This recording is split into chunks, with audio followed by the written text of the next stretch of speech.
Only 2 more series to conclude. A bracket number 1 here for the Intel Extreme Masters, day number 1 of our World Championship, as a massive spoiler has occurred here in the bracket. Stats, our second place finisher from 2017, is eliminated by homegrown Polish Terran Soul himself. What a victory for him. I'm joined at the desk once again by some handsome gents. Pig, Soul being able to take out Stats is massive to start off the day. I mean, this is so big. I mean, for the players, the fans out there who don't know Soul that well, it's especially meaningful because this is not just beating Stats, it's beating a Protoss god, the guy who was the runner-up last year, in a matchup which Soul traditionally hates. He struggles in this matchup. He's been very vocal about struggling in it. Oh, he says he does.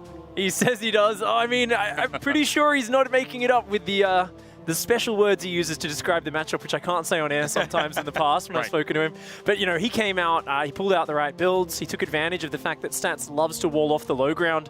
So, you know, good reaction to his opponent, and awesome to see a new Polish player kind of carrying the flag. Definitely, and he sits now in the qualifying match where he is awaiting either Ryung or DnS, which is going to be our next match, gentlemen, here as we get into things. So, no more Zergs left on this side. We have the potential of 3 Terrans being able to qualify through from this first bracket, and DnS, that 1 Protoss remaining to fight things through. And Todd, I want to talk to you about this, in that Ryung versus DnS is actually a fixture that we saw very recently in the Korean qualifier for this actual tournament itself, and DnS was able to beat Ryung there as well. Yeah. So there is definitely an opportunity here for another upset, if you could call it that, going through the bracket. Yeah, DnS flies under the radar a lot, you know, and like as much as we got to cast this qualifiers, we can't do every match, obviously, but it doesn't surprise me when a player finally reaches the level that DnS is at right now, when he works so hard, goes over to Korea to train with the best. They're going to start taking names eventually, even some big names like Ryung's. It was an online tournament, though. That's the thing. It was just a qualifier. Now is when it matters the most to actually be able to play as well as he did online and try and take out Ryung, and it's not going to be easy. Yeah, definitely tasteless. And it feels like, though, DnS, ever since going over to Korea, we've been watching him speak as well from these interviews. Feels like he has this enthused confidence in him, a bit more than we've seen at previous LAN events for him. So there is definitely a chance for him to move on here. Absolutely. I would say that the practice is finally paying off. And I think we're having an interesting narrative unfold here, which is that new young blood is being injected into Starcraft 2. We've all been casting for such a long time, and it could be a bit strange to see some of these big name players we thought were going to perform a little bit better actually getting outclassed by these I guess, unexpected badass players moving up through the ranks. All right, well, thank you very much, gentlemen. I think we're almost ready to go over to our commentary team here, as it's going to be DnS going up against Ryung. The winner of this gets an opportunity to qualify for the group stage later on in the tournament. G'day guys, Maynard and Artosis here for this TVP. Ryung versus DnS. This one's going to be a cracker, Artosis. What are your thoughts on this series? This is a really good one. Like, Ryung, maybe a year ago, I would look at this and say, oh, Ryung's going to crush some face. He's like, was playing very well. But Ryung has kind of been MIA. We haven't seen him qualifying for a bunch of tournaments. We haven't seen him traveling a whole bunch. You know, he hasn't been in GSL lately. So he's maybe not in quite the top form he was before, but he's been playing pretty well today. DnS, on the other hand, I'm liking his games a lot, Maynard. I think that he could take this down. I honestly think that DnS's run in this bracket has been a lot harder than Ryung's. Yeah. He is really turning heads. He's trying to get rid of that moniker of the online warrior and become a LAN god as well, which is really where the big money is in StarCraft 2, and he's taking it very seriously. It's going to be really sick to see if Ryung still has what it takes from his GSL days. And if he can get it done here in Poland, in the bottom right here, it is the blue Korean Terran player, Ryung.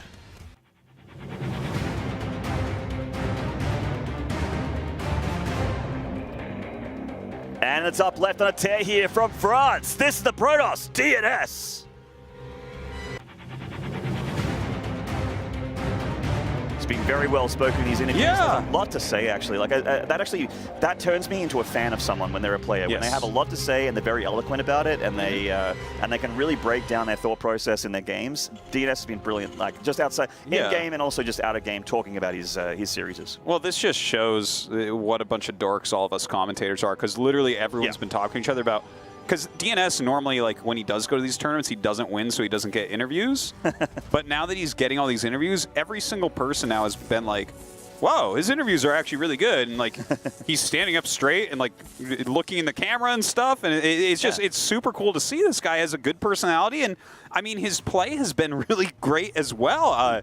And the thing is, if he takes out Ryung here, we have, like, a guaranteed French or Polish player moving on out of this group. This bracket is the most stacked, in my opinion, out of the 4. ROTY stats, come on, Maynard! I agree with you. I agree with you. The champion is here. The runner-up is here. Like, they're all here. Yeah. There is something special about Katowice. I can't put my finger on it, but it's just the storylines get pretty amazing. There's a reason why people keep talking about it 8 or so months down the line. Even when the global finals are kicking off, people are like still bringing up Katowice results because of how incredible that tournament ends up being for us and the fans. But we're having ourselves a pretty regular opening here for Ryung and DNS. Ryung going for a Reaper expand, and DNS just basically going for a 1-gate expand as well. Very, very stock standard, except he's walling off the natural and not the main. Yeah, nothing too weird going on anywhere here. Maybe that 1 extra probe in the gas. I wonder if there'll be any nerves coming in for DNS at some point, because he has to look at this right now and say, wait a minute, I'm against Ryung. You know, this is doable. And then he's against Soul if he wins that, and that's doable as well, to be honest, even though Soul is playing out of his mind. So yeah, very aggressively. Ryung, we'll see if he wants to take the aggressive path as well, or if he's not afraid of that late game. There's 5 probes in this gas now. It looks like Ryung's going to help him out with that saturation, but trying to kill a probe or 2. But the Adept is going to have a pretty good, chance of getting rid of this Reaper by itself. 7. Let's see how many probes he can get on here. At this point, as Ryung, I wouldn't even kill the probes. I want 7 probes on that gas. I don't want him microing those probes at this point. Don't make him look at that gas, guys. Don't make him look at that. The Reaper's over here. Oh, only 6 now. Okay. Feels bad. Reaper's still getting a lot of information here for Ryung. Has he seen the Stargate at all, though? It's on the very, very edge of the bottom of the main. I don't know, actually. Let's take a look. Okay, yes, he has seen it. Okay, great. If the Reaper went up there and didn't see that, that'd be pretty horrible for Ryung. He already has a starport on the way, so he can get a Viking out if he needs to. But you know, with the Oracle changes, you don't need that many more Marines to be able to deal with the Oracle in your mineral line anymore. No, you're certainly right about that. But it's still a good opening. You know, I actually still really like Oracle in this match. It still gives you a ton of great scouting and all that. You know, the Stasis Ward is still a pretty powerful spell, and you know, if you get a few, you can deal with the Marines in an okay way. Clever girl. trying to hide this what am I here, but the Adepts are going to bait it out. Trying to catch the Oracle here, of course. Getting the Adept is a nice consolation prize. You know what? He's trying to put some damage onto that Widow Mine. Looks like enough Marines will go ahead and save it. So I don't foresee a ton of damage coming out here, but a Phoenix being made, a Forge going up. I wonder what we're going to see out of this. Are we going to see multiple Phoenixes? Maybe even a Phoenix Adept play? Maybe. Sort of Widow Mine is in vision here for DNS, so he easily takes it out. Oracle gets out of there without taking too much damage, just shield damage here. I have seen some Protosses actually go into like Charge Lot Phoenix as a unit composition against Terra. It's been very, very powerful. It's sort of like the new Adept Phoenix, even scarier. But it's not in every PvT. It'd be pretty cool to see though.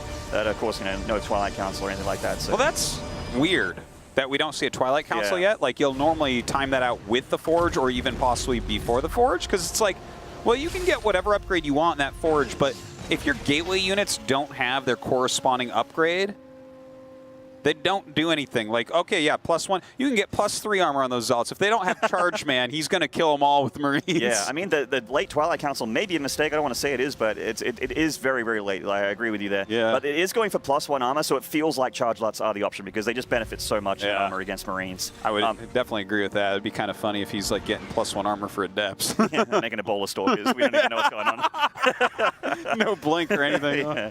He's getting it for his DTs that he's going to get blinked for. Watch. Well, those Archons with their 10 hit points. So a little bit extra that would be the worst one. Oh, I love it. We see that Ryung actually got rid of that Oracle with the Viking earlier. He's trying for a Widow Mine play. The Phoenixes are ready for this medevac, though. He looks very solidified down here. But there is a Marine push heading towards that 3rd Nexus. Well, here comes the medevac. The Phoenix is not moving. Oh, no! Oh, no. Goodbye, probes. Yeah, that was not meant to happen there for DNS. Those Phoenixes were there for a reason, and now the 3rd Nexus is under pressure here. Wow. Well, actually, just 1 Marine. He pulled the rest back. You know, to lose 8 probes at this point, to not have done that much really with your Oracle, with the lateness of the third Nexus. Thing is, I know this build, the Phoenix charge, and you need to kind of be on top of your economy. You need to make sure that you can buy the maximum number of Zealots, because the first push Terran does is really the scary one. Once you hold that, you can kind of swarm and overwhelm, but losing those probes, the later third Nexus, it seems to me like Ryung is in a pretty good spot. It looks very solid. He's got a good chunk more army supply. He's about to have +1 attack as well for his bio, which is fantastic. DNS comes in with the Phoenixes, looking for a bit of economic damage here. He does get a few SCVs, and one Viking, definitely not enough damage per second to get rid of these to Phoenixes so they get out alive. This Liberator is annoying, though. The Phoenix is out of position, and nothing that shoots up here, so he has to recall the Phoenixes by the looks of it. That's something you don't see every day, recalled Phoenixes. Yeah. They're a pretty quick unit. Normally they can just fly over, but not fast enough. He doesn't want to, deny that much mining time here. Oh, Ryung's going for like a Maru-esque strat here, loading up 3 medevacs. Against Phoenixes. Yeah, which Maru also tried to do. he forces the recall, so he has a pretty decent idea that the Phoenixes are going to be out of position. All right, he boosts in and drops. Oh my God, DNS doesn't see this. His recall's gone as well. He has to walk all the way back. And he's going to take a lot of damage here. All of his gateway units are down here in the third Nexus trying to hold on. The Phoenixes, they had one job, Artosis, and they didn't do it very well. These medevacs are all still alive, and the Stim Bio completely unloaded, killing so many probes. Oh my God, the damage is so severe. And even if he kills off all these units, I don't think it matters that much. Ryung has just murdered the economy here of DNS. Look at that. Phoenix is being picked off here as well. Yeah, getting a bunch of units to boot as well as this economic damage. That was a devastating drop there for DNS. Oh, man. Another Phoenix dying there. Salt in the wounds for the French Protoss, and Ryung takes a massive lead. Yeah, that's pretty big right now. This is not looking good at all. Look at that. 32 probes dying. Ouch. And this is pretty early in the game. Like, if 32 probes have died and we're 18 minutes in and they both have 4 bases and 60 workers, it's like, okay, well, that's one thing. But this early, when you're trying to go for a quick charge lot play, you already lost most of your Phoenixes. Like, you can't be lifting up the Marauders. You can't be killing the medevacs. You can't even lift up all the mines because you don't have the Phoenixes. So now we're just sitting here with what is going to be not a substantial army. Not really. I mean, he is trying to go in a charge lot Archon, which is fantastic against Bio, but it's a game of numbers here. If your opponent has 20 more army supply of Bio, it's going to, especially with Widow Mines, it's going to trade out very, very well against this unit composition. The Widow Mines don't care about armor. They do spell damage, not attacks, so... I thought you said the Widow Mines don't care about honor. I'm like, wow, that's very judgmental of you, Maynard. Like, I would never say that. I play this race. Yeah. Widow Mines are very well, then you know that they Artosis. don't care about honor until the recent patch that lets you see them after they shoot. Yeah. That was an honorful change, in my opinion. Yeah, maybe in your opinion. Well, we have the rocks getting up down here, so that Ryung can reinforce this attack a little bit easier and hit in 2 places at once a lot easier. Starting to wall off this little base down here, which, it's an orbital, so it's not super safe, and he'd be heading towards a 4th base shortly here. But he's he's looking very, very strong with the upgrades. When 2-2 finishes, his bio is going to be incredibly powerful against this army. Yeah, his upgrades are going to get ahead. But I like the +2 armor right now that we do have for these Zealots. It does give him kind of a little power spike. +2 armor is pretty fantastic against just +1 attack. But look at this, 3 ghosts on the way already. He's playing against someone that has quite a few sentries and Archons. That's really the bulk of his army. A little bit of catch here on those Phoenixes. Phoenixes go down, but honestly, the time the Phoenixes is over. They're a nice little addition to have, but it's kind of all about getting this ground force and that splash damage out for DNS. Because, I mean, just Zealots and Archons without any kind of Colossi or Storm or something like that, it's going to be a little bit tough to get the job done against what Ryung's going for here. The Ghosts, of course, even if they're riding the High Temple out of EMP, they can still EMP all these Zealots and make things a lot easier for the buyer. Cancels that CC immediately, sees these charge lots running on through, has EMPs available on these Ghosts here.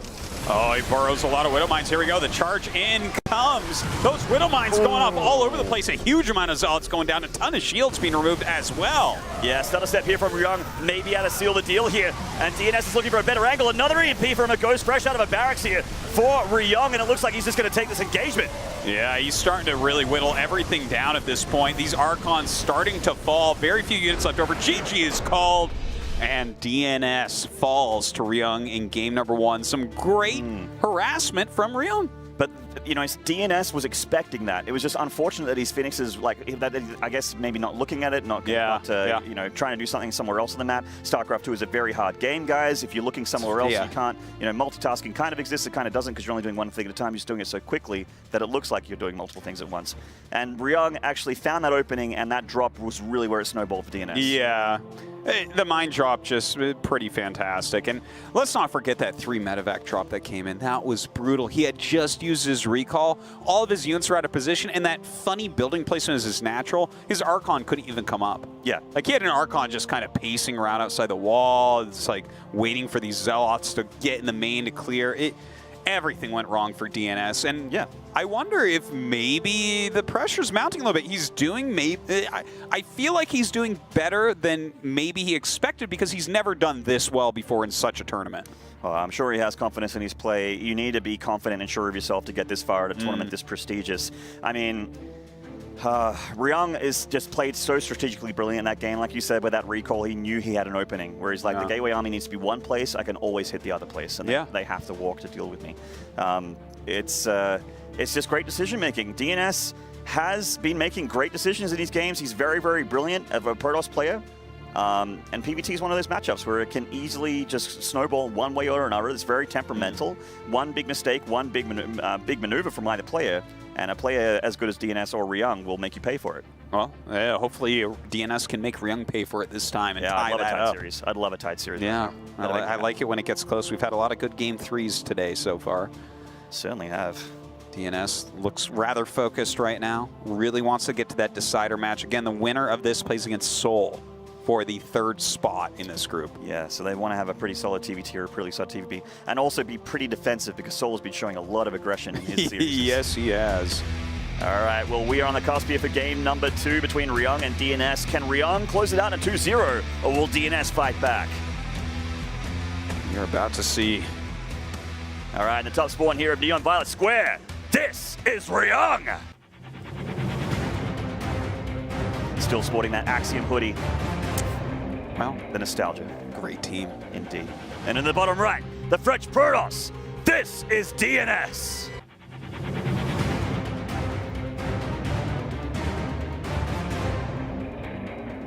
Alrighty.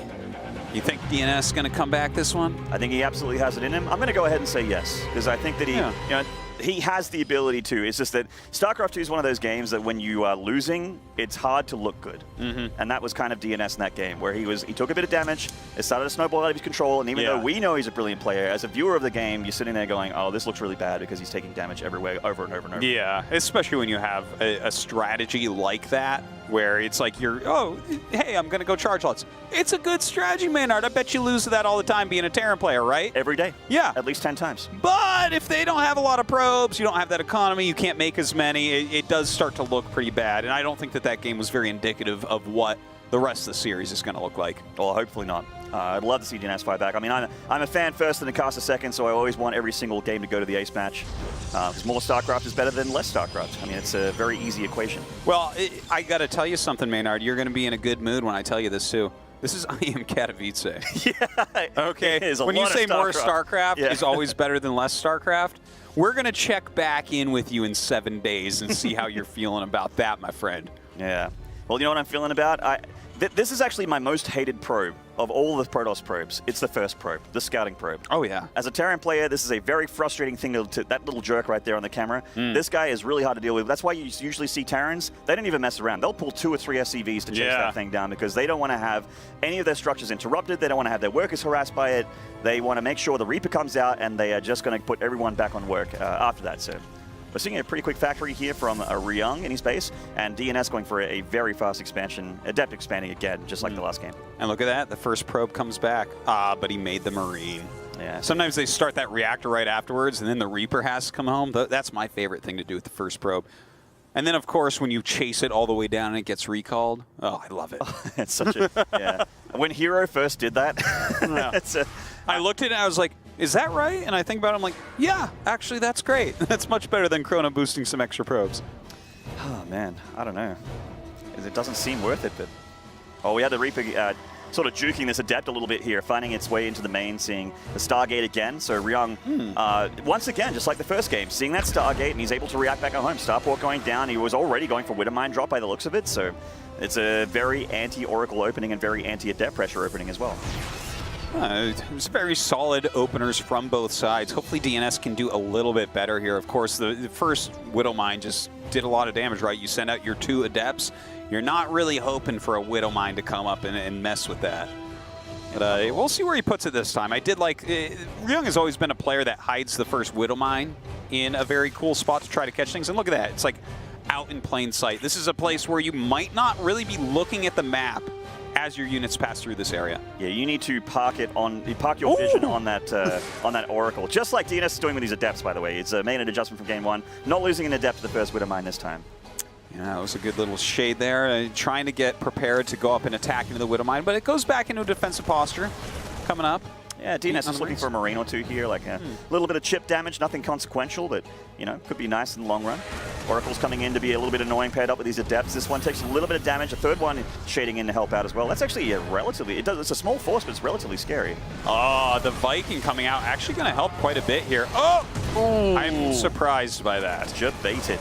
He knew that that was back there, right? So just a bit of miss micro? Maybe a little bit there with that Oracle. He really, really wanted to kill as many Marines as possible. You know, he killed a few Marines, but maybe not worth with the Oracle again. So I would say not worth at this point. But you know what? He's still trying to get a little bit of damage done. The mine is on cooldown, so this could be a good time to finish a shade in. But if he ends up losing all these units while he's taking a third base and he's already lost his Oracle, something bad could happen. Yeah, I mean, Ryung knows these Adepts are in here, and he's going to try and chase them down with 5 Marines. Adepts can shade out to safety here. They should be able to survive. Yeah, they're going to shade out and maybe, a proxy pylon. 3 Stalkers coming in. This is a nice move. The Marine's out of position. He picks off the Viking right away here. And with the opening here, you don't have add-ons for your barracks for a long time, so there's no stim, no combat shield. It's just starting now for Ryung. The stim is a long way off. So stutter step here from a DNS is doing a lot of damage to Ryung. Widowmine, though, does connect with the Adept. Stalker's very, very low in hit points. And even though he's only killed 4 SCVs, he's denying a lot of mining time. Yeah, and you know what? 4 SCVs, plus he killed a good chunk of army there. Like, he got the Viking. That's yeah. Good Widowmine placement right there to take out another Stalker. But I would say overall, this has actually turned out to be rather successful to reduce the Marine count that high while taking such a quick third and going armor and charge. I like it from DNS. And I mean, if you look at the worker count right now, which you can, like with this overlay, he's up almost 20 workers with a third base here. This is where it gets comfortable as a Protoss. But Maynard, if you look at the army count right now, which you can with this overlay, Ryung definitely dominating in that regard. Certainly can. Not if he loses his medevac though. That would certainly suck. He has to boost away. Yeah, I mean, this drop is going to pair up with Stim. So, yeah. In case you guys didn't know, this is the Intel Extreme Masters. This isn't actually a WSG or anything like that. This is actually Intel Extreme Masters. So this drop got tagged by that Phoenix with the medevac very, very low. It's risky for Ryung to dedicate this drop to the main base of DNS, so he has to pull back. Meanwhile, the Liberator is also looking for a third Nexus. Actually, is he pulling that back as well? Huh. Yeah, I'm not too surprised about this, right? Like, he saw that there's a third base. Phoenixes flew into his medevac. He wasn't completely sure that Phoenixes were going to be there, considering how many gateway units were being used. But overall, I think Ryung is correctly deciding that if he commits right now with, like, 2 different harassments and neither work, his chances of winning this game are going to go down to close to 0. Yeah, DNS is starting to catch up in army count here. DNS and Ryung catching up at worker count just with these, CCs churning in overtime with the SCV count. But both players are just basically taking a bit of a breather. They're going to go into the mid game here and try and battle it out there. Templar Archive's halfway done for DNS, so Charge Lot Archon probably going to be on the menu again with Storm at some point. But some Protosses are actually just omitting Storm altogether and going down the Robo path, but that would be a little bit late at this point. Yeah, and, I like the way that he's doing this, right? He has enough Phoenixes that as long as he doesn't get caught off guard like we saw in the previous game with that medevac, he's going to stop all harassment to the point where Ryung, being a smart player, he might not even try to harass until later on. And he's also got that +2 on the way. So I look at this situation with the Archons getting added into that also, that additional splash damage and tanking. This is really good for DNS, I think. And we're seeing his supply start to really shoot up as he gets in all his production rounds. Phoenix changing course there and actually saved its own life, unbeknownst to the Phoenix. There's a Cyclone out here as well that he could pick up and damage, maybe even kill without the Phoenix joining in. There it is. That's a nice pick off there. Yeah, still patrolling around the map, but of course, you know, when you're using your Phoenixes somewhere, the medevacs can be somewhere else, and that this could be a powerful move. But oh god, that harassment from the Phoenixes that might be coming up. Yeah. This is going to kill quite a few SCVs. I mean, that's not that many Marines either, so he can actually duck and run here, not losing those Phoenixes. But Ryung knows that the Phoenixes are up here, so that leaves an opening to boost and not do anything. Actually, yeah, he boosts to go home. To the left and unloads. I find that weird. Like, he saw where the Phoenixes are. If he just boosts to the right, maybe he did a scan or something. If we look at the main, maybe there's like stalkers with... No? Nope. I mean, if he just boosts the right, he gets there before anything, but that's a big army coming in, so maybe he needs to go on defense. I mean, DnS has a lot more army supply than Ryung right now, and he's looking to push that third. Ryung will actually have to commit this drop. Like, there's no way they're going to get home in time to help out, which is going to cause him to take tons of damage back at home. This third is not going to survive. No, that third needs to be lifted up immediately, but look at this massive drop. Takes down the Tasteless pylon, and now that in control pylon left alone. Gonna clear that out. The gateway's not working. Charging into the natural now. Yeah, it certainly is here. DnS not opted to recall to deal with the drop. He's gonna put the damage on the other side of the map here. Phoenix is getting rid of all the medevacs, lifting up some of the Widow Mines as well. And the bio is started stepping back, but the bunker is busted. DnS continues his reign of terror here in the natural of Ryung. The third lifted. The main unpowered here for DnS though. Both players in this kind of weird base trade right now. Yeah, it definitely is looking like a base trade full on here, but can Ryung actually hold on at home? I mean, Terran players are normally good in this situation, but the army of DnS is certainly stronger. It certainly is, and he also has Phoenixes as well, and the ability to recall, which he does. And with these Phoenixes, he may try and chase down these medevacs. If the boost runs out, he can't get them. Solid Widowmine there, a lot of damage done to the army of DnS, but when the dust settles here, we've got Ryung losing a command center and also being on 20 workers against the Protoss that still has all 3 Nexi. Yeah, that's a little bit rough. He really damaged the Nexus in the main base and everything, and he unpowered almost every gateway. But those repower pretty easily. Yeah. You just make a pylon next to him. Put an Artosis pylon next to him. Yeah. One to power them all, and you're good to go. He's going for 3, actually. That's in control, Tasteless, and you. And I mean, there you go. His production's back online. His economy is going to get boosted up rather quickly here.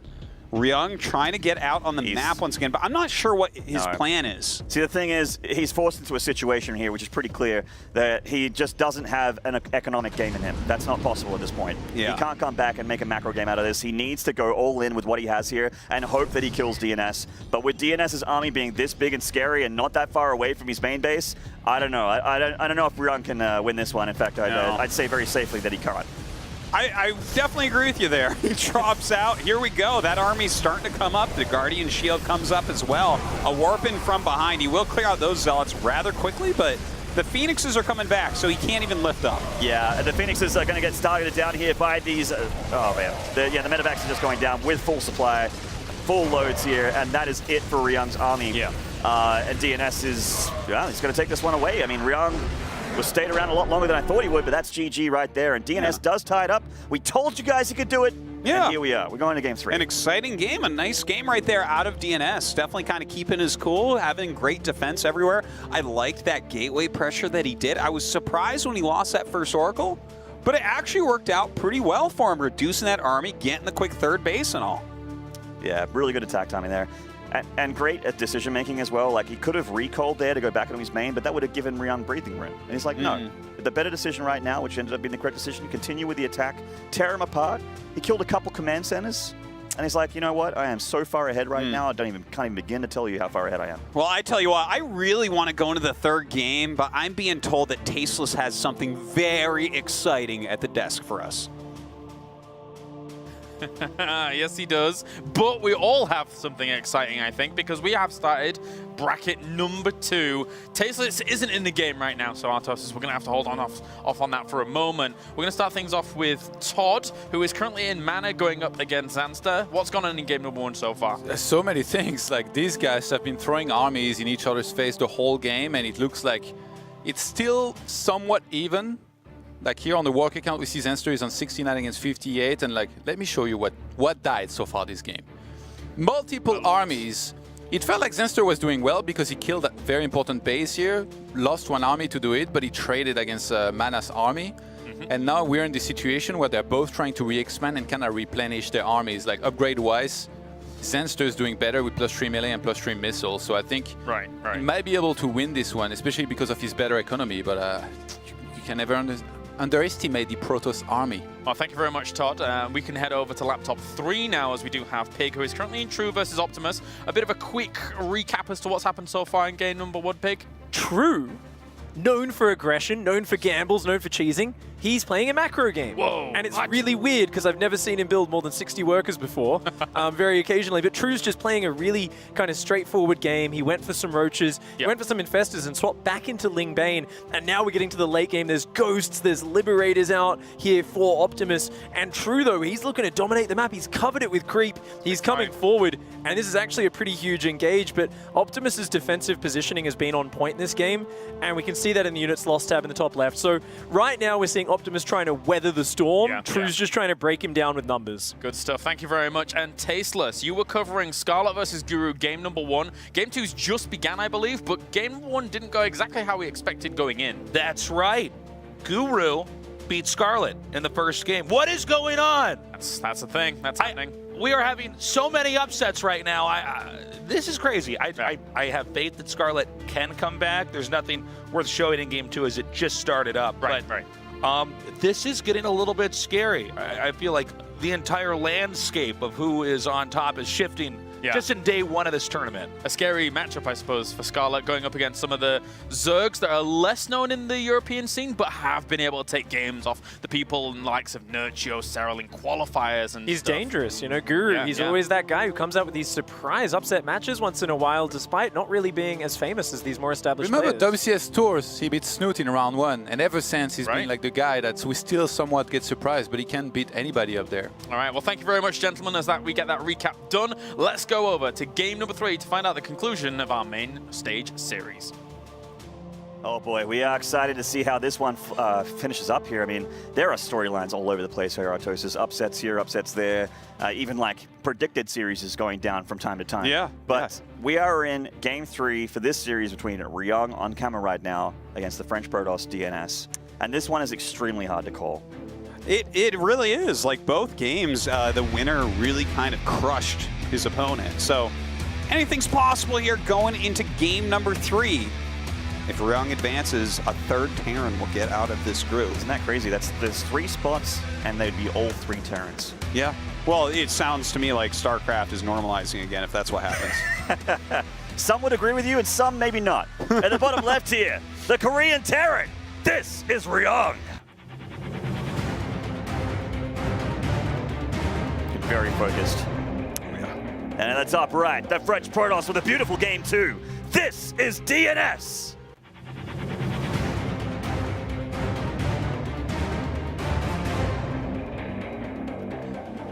All right, DnS, show us what you got. Show me what you got.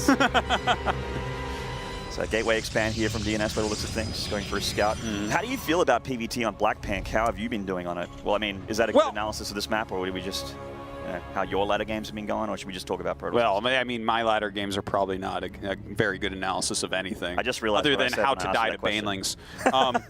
But look, I think that Blackpink is obviously one of the better maps. This is a map that doesn't almost ever get vetoed. We kind of have this funny thing going on in GSL where I'm like, if you actually like held me over a cliff and you're like, I will drop you unless you tell me all the maps in GSL this season. I'm like, I don't know, because we don't play any of them. We only play Blackpink and like Catalyst and Ascension Higher. But look, it's a pretty good map overall. You know, you have the ramp going up in your natural, so you're going to be able to easily defend there.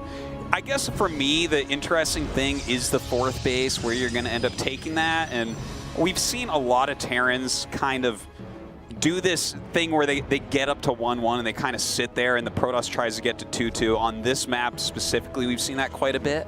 Like, I feel like this map in Catalyst, that happens quite often, where the Terran doesn't necessarily want to go in the later game, but I think Ryung's pretty comfortable with that type of play anyways, with getting into the later game, getting those additional upgrades, using a later game army as well. It is his comfort zone here. DNS's probe is still chilling in the smoke, waiting for the Reaper to head out, so getting that Reaper timing down before coming in for a look. So he'll be heading that probe in for a scout very, very shortly after the Reaper's gone too far to come back home. So nice little move there from DNS, pretty smart play. And actually, the Observer showed us before as well that the map's been changed slightly, where there's actually, it was a long time ago now, but for you guys that maybe haven't played in a while, Blackpink actually has a Reaper ledge now. So it's a little bit easier for the Reaper to come in and scout. However, he is going for the natural ramp here. Going straight up the guts here for DNS to see what's going on. There's a depth shade though. It's going to attack on that Reaper one more time. He has to get out. Not really seeing too much info, but he sees you know, enough in the natural to at least know what he's up against for now. Yeah, with the Twilight coming up, this could be aggressive play. Could just be DNS getting into Blink. That's kind of popular overall, but of course you can't scout with that too well. And Ryung, it's kind of interesting, right? Because we haven't seen Ryung like a whole lot in tournaments. Like, correct me if I'm wrong if you've seen him a bunch lately. Not lately, no. Yeah, but the meta he's playing, like the builds he's using, he's going Mind Drop a lot. Hello. It looks like the builds of a year ago. Well, Ryung got in that Reaper and sees Twilight Council and Dark Shrine. Now, does DNS cancel or does he continue on with this? This is a pretty beastly scout. That is a very... This is the kind of tech that when you scout it early, you can completely shut it down. But if you, you know, if it happens anyway, and maybe he expects that, there can be bamboozlement, which is, I think, the technical term. There can be bamboozlement. I like that. Yes. Well, look, if you're going to leave that up, he's getting Blink with the Dark Shrine. I mean, the DT Shrine can still be okay. Canceling it, you know, you actually lose a decent amount because it's kind of an expensive building, and it takes so long to make. I don't mind him letting it finish. But what does he do with it? I was hoping that we'd see like the charge DT Blink or something, like, please, come on. But like, he's obviously not going to get damage done with it, right? I mean, early Archons maybe, but you know, if you're doing that, you'd want to pair him up with charge lots or you know, a big ball of Adepts, which is, you know, but he's getting Blink. Yeah, it's not. Blink Archon isn't like a build. No, it's not. Yeah, the Archons need a wall between the Terran and them to continue to do damage. And speaking of tankiness, there are tanks on the way here for Ryung as well in this army. Just something he hasn't really utilized. It's been all about bio-mine in the last 2 games. Yeah, I wonder what he's planning to do with that.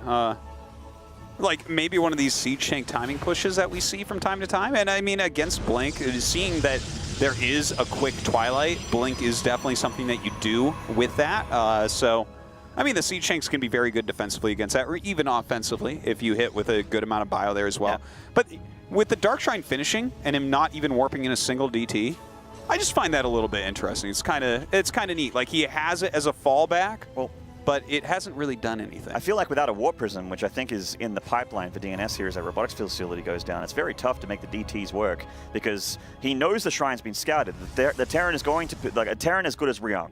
Not every Terran, but a Terran as good as Ryung is going to put turrets down on ground paths for the walking, you know, for DTs to walk into his base. So the Prism with DTs, I can see doing damage. Okay, yeah. I mean, you drop one in the main base. Unless he has units sitting there, you're going to walk up and start one shot in SCV, so that's pretty good. Ooh, this drop coming in. He has units there, but it didn't work last time. Ooh, DNS pulls, though. Good map awareness, quick reaction there from DNS, and Ryung thinks that it's not worth it here, so he pulls back. This push could be very scary here, and it looks like either the Liberator with the medevac and mines, or this push in the 3rd Nexus is going to do a lot of damage to DNS very shortly. Yeah, Ryung with this kind of a double attack coming up here. Charge and 1-1 being started, but really he's working with Blink, a few sentries, and the possibility of DT tech right now. This is scary. I mean, Ryung, maybe, I would imagine, has saved up some scans here for this push, because otherwise the DTs are going to be too strong for him defensively. The Widow Mines are actually coming in as well, so, oh, dude, it's going to be tough to get the Adepts on here. And meanwhile, there's that Liberator going into the main base. No static defense here, and the ability to warp in Stalkers is available, but that's very annoying here for DNS.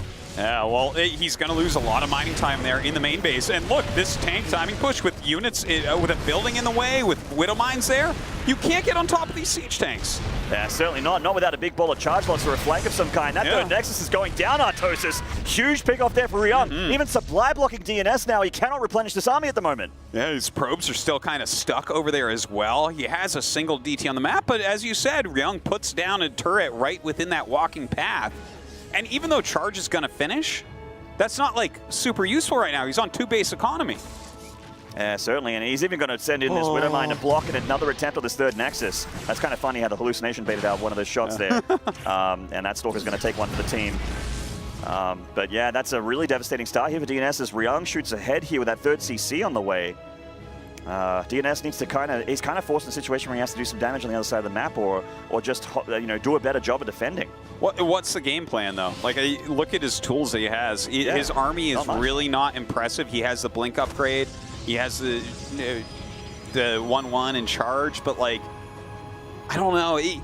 Just the Scout of the Dark Shrine, first off, anytime that happens, you're just, like, scratching your head like, okay, well, there's not a great plan after that ever, right? The Dark Shrine is a risky building to get so early on, but it's really not paid off at this point. Well, he's almost got a Marine there. You're right. I'm trying to go glass half full here for DnS. No, totally. Yeah. He almost got a Marine. Almost. He forced that turret at the front. He did. He totally forced that turret, man. That's 100 minerals right there. Anyway, jokes aside, the DT tech for DnS being, kind of a whiff here for him so far. Of course, they can become a bit of a problem later in the game, but DnS needs to get there first. This DT is going to block that third for a little bit here as Ryung, he sees a scary army for Ryung, which he has to take very seriously. It's a potentially game-ending army here. Yeah, it is a scary push that's going to be coming out. Ghosts on the way as well, like really quite early Ghosts. Hey, now he's really gaining something, all right. That's some lost mining time. He forces the army to turn around. Yeah, and a stim. And he gets an SCV. Yeah, there you go. Wow. That's the best DT he's had in this game so far. The Prism is on the way here for DnS. It's the only DT he's had in the game as well. That's true. It must have been the one that walked all the way over from the third base. It was, yeah. Wow. Well, Ryung here with a pretty scary army. He's up a fair bit in supply. The upgrades for DnS are going to be sitting pretty, though. He has 2-2. He has 2-2 about to finish. Double Forge here. Nice scan from Ryung, sees the army positioning of DnS. Yeah, you're quite right, actually. The armory is not really super fast. He's going to be behind. When you're behind 2 upgrades and you're playing against Charge Lots and Immortals, well, your army's actually going to have a very hard time killing that off. Yeah, it's very risky. Even with tanks are pretty fantastic against gateway units, but if you don't have a ton of them and you don't have a meat shield between the tanks and the Protoss army, then they're a massive investment. And if you lose that, then you're looking at a lost game. And this is the deciding map, so a lot matters here. Yeah, Ryung does not want to be knocked out. I'm sure that Ryung was afraid of hitting stats at some point to get that third place once he lost tomorrow. But with him being knocked out, I think Ryung looks at this and says, you know what? If I can get past DnS, TVT is his best matchup for sure, and Seoul awaits the winner. Absolutely. That is a nice cluster of Widowmines there. Charge Lots definitely don't want to have to deal with that. But DnS is actually heading that path, though. Oh, no. Getting a little worried here for DnS. Yeah, nice little blink away at that point. I'm worried about the rest of them, though. That's an interesting Liberator. Certainly is a scan here. Just touching up the Stalkers a little bit, trying to bait these Charge Lots in for an attack, but instead he just kills a bunch of them. Not the greatest pathing right there. Really. I don't think that was part of his strategy. I'll run by. It'll make the Marines and Marauders waste ammo. I think if DnS attacks any deeper than the high ground here, he's going to take too much damage, especially with that EMP. He can't do anything here. No, he doesn't even have force fields. This is really rough on him. Luckily, he has 2-2, so he might be able to either fight or run away and not have it be as terrible as it could be. But this whole move out has really not done anything for him. Ooh, an attempt at a shade in here for DnS. He gets one adept in, but unfortunately, even the depots just block it here. It does not hit anything, get any damage done. Small little moves here from Ryung, putting him further and further ahead. And speaking of being ahead, he is up 60 supply here, and most of it's an army. Well, what do you think about this, actually? He's going into possibly double Robo Disruptor. That seems to me to be a really brilliant move, just because you can get lucky with Disruptor shots. You can, and it also, can deal with Ghosts very easily. Ghosts can't be stimmed. They can be lifted up into medevacs, but they're actually not that quick. You can hit them with Disruptive Purification Novas quite simply. I mean, as the true American hero says, all you need is a disruptor and a dream. That's right. And we'll see if that's going to work out for him here. And the can would never tell a lie. No, of course not. And we got that Liberator dealt with pretty handily there by DnS, but this is a scary Terran army right here. Those Disruptors could not come any sooner. He needs to get those out, and they need to have some very solid shots coming up. This one disruptor in the army. 2 more are going to pop out soon. He's still getting good upgrades also. Can he hold on? Okay, not the greatest first disruptor shot. 1 disruptor falls. Hey, that was a good one. All right. He's going to be looking for the tanks on the Widow Mines, though. That's a scary thing. He wants his charge lots to have free reign on this bio. The Widow Mines are going to be able to kill all these charge lots with the tanks if he doesn't deal with them both. And that's what the disruptors are for. Another Purification Nova off cooldown comes on in. Gets 1 Marauder here. He needs better connections than this to stay alive. All right, let's see what he can do. He is moving forward here once again. He has a couple of mortals there in the front. They're taking quite a bit of damage. Another good disruptor shot does get hit. Ooh, this one could be nice. Hey. There we go. All right. But he is starting to take damage. Ryung creeping closer and closer. That's a nice connection there. Ryung's actually losing a bit of army supply, but he is still up 40-odd supply. That is quite a bit. Can DnS make the difference here with his splash damage? So far, not really. Yeah, the disruptors continue to shoot out. That one actually whiffing the one before it, only hitting a single Marine. Losing a few here and there as well. Gets a couple ghosts in Widowmine. I mean, if he can keep that up, it's going to be okay, but the damage is being dealt by this army, and the third base falls. And that's what he really wanted to hold on to. Now that that third is down, DnS is almost out. He's running out of steam here. Ryung, though, continuing to pressure, moving those tanks on forward, trying to get rid of these disruptors. A couple Marauders taking a shot there, and he's looking for another disruptor pick off. Looks like he's going to get it as well. More disruptors continue to come. Oh, another good disruptor shot. I mean, some of these are definitely valuable, but this army of Ryung, it just keeps rallying in. He's taking a 4th base behind this. And he's already done so much damage to the probe line as well. DnS is taking a 3rd Nexus here at the front, but he's going to start falling behind very, very fast with the economy here, especially considering he can't stop this push from Ryung yet. That's a nice connection there. The tanks are very, very low, but they are still alive. 2 disruptors nearly died there. Ooh. He's lost so many disruptors at this point. It's really getting a little bit rough in that regard. Oh, a sick disruptor hit right there. But still so much left for Ryung, though, Artosis. And DnS is pushed further and further back. Another disruptor hit coming. Oh, nice. A quick pickup right there. Does get to dodge for the most part. Yeah, he's making 2 disruptors at a time. He has the disruptors, he has the dream, but is it alive here for DnS? Ryung still pressuring so heavily here. Those Widow Mines are going to die, though. Yeah. That's a nice pickoff. Nice hit there. Those 2 siege tanks that are both in the red, by the way, have dealt so much damage. Look at that, 15 kills, 11 kills. But the amount of splash damage they've dealt as well is, like, overwhelming. It's crazy. Disruptors actually, they're zoning out the bio and giving space to take out these Liberators, but the Liberators do siege up, and they are starting to do devastating damage to DnS here. It looks like it's over. Ryung doing so much. He's up 50-odd army supply now. There is just too much Terran on the floor here for DnS to deal with. The disruptors now, or rather the Liberators have their range upgrade, so it's becoming harder and harder. He actually recalls outside of the Liberators, so a very clever move here, but is that going to be enough? I don't know. Magic 8-Ball says outlook grim here for DnS. Sending another Purification over in, is hitting nicely, but he needs to hit nicer than that. Every time he comes in for an attack, he loses 2 disruptors here and there. His natural now under siege. DnS is forced to tap out. GG! A wonderful run there from the French Protoss, but it is over. Yeah, he got very deep into this group. Really, when you think about it, he got top 5. So that is a solid performance. I think that this is probably the hardest group out of all of the brackets that we have in these first 2 days. So a good showing by DnS. A guy that everyone kind of is waiting to have that breakout LAN performance. Yeah, and think about it. Who were the guys that we were waiting for with the breakout LAN performances? We were waiting for Special, we were waiting for Kelazor, waiting for Scarlet. Yeah. And that's all come true. So That's maybe true. DNS's time, maybe 12 months, maybe less away here. And that'd be pretty sick for all fans of this guy. All right. Well, this is pretty sick. It's been a great tournament so far, Maynard. Ryung going to go on to play Seoul next. Yep, and ourselves a pretty tidy TVT. I wonder how it's going to look. Something tells me it'll be a little bit insane. But that is going to be our series for now. But more series is to follow, guys. We're going to take a short break. But when we come back, more StarCraft. We'll see you then.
Welcome back, everybody, to the Intel Extreme Masters Katowice 2018. We just saw Ryung take down DnS, and that French dream is unfortunately dead. But for Ryung, he stays alive. So, first of all, congratulations, Ryung. You were able to take down DnS 2-1, but it was definitely not an easy series for you. Were you caught off guard by that at all? 일단 축하드리고요. DnS 선수 2대1로 이겼는데 생각보다 쉬운 경기들은 아니었어요. 그래서 그것 때문에 혹시 당황했는지. 일단은 첫 판 너무 쉽게 이겨가지고 두 번째 판도 쉽게 이길 거라고 생각했는데 두 번째 판부터는 좀 잘하더라고요. 그래서 아무래도 지고 3세트를 하다 보니까 좀 3세트에서 경기력이 많이 안 나왔던 것 같고 DnS 선수가 확실히 경기력이 많이 발전하고 있는 것 같아요. So he says, when it came to the series in that first map, I won so easily that I thought second map I would win easily as well, but then I lost. So headed into that third map, I don't feel like I was able to perform to my best abilities, but definitely as I could tell that he was doing really well starting from the second map on, and I can also feel that he's improved a lot. So I want to give credit to him for that. And I also just wanted to ask about the series as a whole. You've played DnS in the past, and he beat you 2-0. This time, unfortunately, as we just talked about, you were able to get revenge. So overall, what was different with this series? 전에 DnS 선수와 만났을 때는 DnS 선수가 2대0으로 이겼어요. 그래서 이번에는 뭐가 달라서 이길 수 있었나요? 그때는 토스전에 대한 이해도가 많이 떨어져서 상태였던 것 같고 그리고 연습실에서 하니까 DnS 선수가 훨씬 더 잘하는 것 같더라고요. 대회에서 하니까 제가 그래도 좀 더 잘하는 것 같고 그런 부분이 차이가 있었지 않나 생각이 듭니다. So he says, there's two things. First of all, I think back then my understanding of TVP is not as good as it is now. And also I feel like there's a difference here because in terms of the first time we played, he was playing at home, so he was probably a lot more comfortable in that regard. And I just think that I performed better on LAN, and that was what you guys saw today, and this win over him. So I think that's what gave me the advantage. And last question for you, Ryung. Up next, you're going to be playing Seoul, and Seoul surprised everyone when he took out last year's Katowice Grand Finalist in stats. So does that make you a little bit more nervous going up against him, or are you confident in your TVT? 마지막으로 소울 선수 만나게 됐는데 소울 선수가 되게 놀랍게 김대엽 선수를 이겼어요. 그래서 약간 그것 때문에 조금 긴장되는지 아니면 그래도 태태전에 자신 있는지. 일단 태태전에 자신이 있긴 한데 너무 현장에서 경기력이 안 나오는 것 같아서 좀 두렵기도 하고 근데 외국 선수들이 너무 빨리 치고 올라와서 빨리 실력이 더 치고 올라오기 전에 좀 이겨놔야 될 것 같아요. So he says, when it comes to Seoul, I mean, yes, of course, I am confident in my TVT, but on the one hand, I'm kind of disappointed because I feel like I'm not showing my best condition or play style today here on LAN. And also, I've noticed that all the foreigners are really stepping up and improving. So I feel like I'm gonna really need to beat him and stop them before they improve too much. So congratulations again, Ryung. We'll see who advances and goes on to qualify in that next match. Kalaris, back to you. Thank you very much. Of course, Ryung there wearing the hoodie of his old team, Axiom. Always nice to see kind of that relic from the past there and being brought forward. Ryung with an opportunity to go up against Seoul in that TVT as South Korea is going to clash against Poland for that final qualifying spot. Joining me on the desk, of course, we have Todd, we have Tasteless, we have Pig, and we have a lot of updates to kind of share with you because bracket number 2 has gotten underway. And Tasteless, I want to start with you first. We had Guru versus Scarlet. What was the result going into that? Unfortunately, well, I guess fortunately for Guru, Scarlet lost 0-2. Yes. If we can hop in the game real quick here. It was this is game number 2 that we're taking a look at. Right away, Guru actually being pretty aggressive. I'll try to speed this up for you guys. You can see at this point in time, we actually have the 2 queens going down. Hold on. All right, my box game is not exactly on point, guys. But you somewhere around that box, those queens were picked off. And I had actually practiced the box before we started too, but it just didn't work out.